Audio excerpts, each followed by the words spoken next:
और तो और जिस वक्त किसी इंसान की मौत का वक्त आता है, रसूल अकरम सल्लल्लाहु अलैहि वसल्लम ने फरमाया, जब इंसान की मौत का वक्त आता है, तहदुरुहुल मलाइका, फरिश्ते उसके पास आते हैं।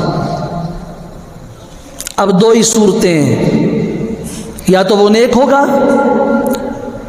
इन कानत सालिहा, ये अगर नेक आदमी है तो फरिश्ता इसकी रूह को कैसे कब्ज करता है?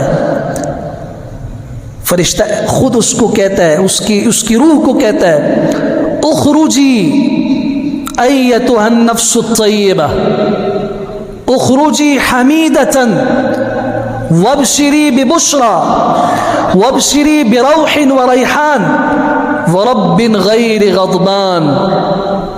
इस जिस्म के अंदर नेक रूह है, उसे फरिश्ता कहता है, ए पाकीज़ा रूह,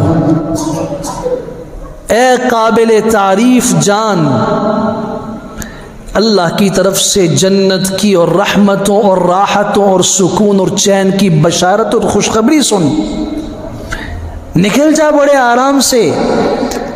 और साथ इस बात की बशारत भी सुन ले कि अब तेरा जाना ऐसी ज़ात के पास है, ऐसे रब के पास है, रादिन अन की गैर गज़बान, जो तुझसे राज़ी है, तुझसे नाराज़ नहीं है। ये नेक आदमी का एहसास है या नहीं है? फरिश्ता भी उसकी इज्जत कर रहा है। फरिश्ते को रूह के कब्ज करने के लिए कौन भेजता है?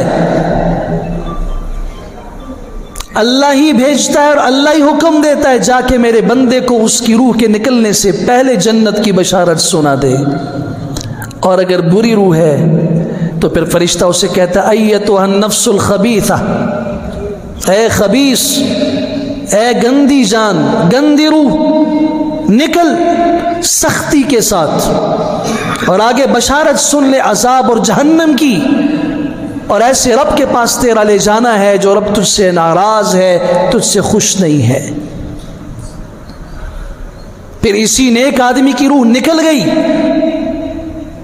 यूं उसको निकाल के जन्नत से लाए हुए मुश्क और ज़ाफ़रान और अंबर के उस रूमाल में उसको लपेट के थाल में रखे हुए उसे उठा के जब फरिश्ता लेके जाता है, जब फरिश्ते ने निकाली, फरिश्तों की बाकी जमात जो अतराफ पे खड़ी होती है वो भी यही कलेमात कहती है। उसके बाद पहले आसमान पे फरिश्ते यही कलेमात कहते हैं, फिर दूसरे, तीसरे, सातवें, यहाँ तक के उसकी रूह को अल्लाह के हुजूर पेश कर दिया जाता है। और फिर अल्लाह फरमाते हैं, इसको इल्लियीन के अंदर छोड़ दो, जो जन्नत का सबसे ऊंचा मकाम है।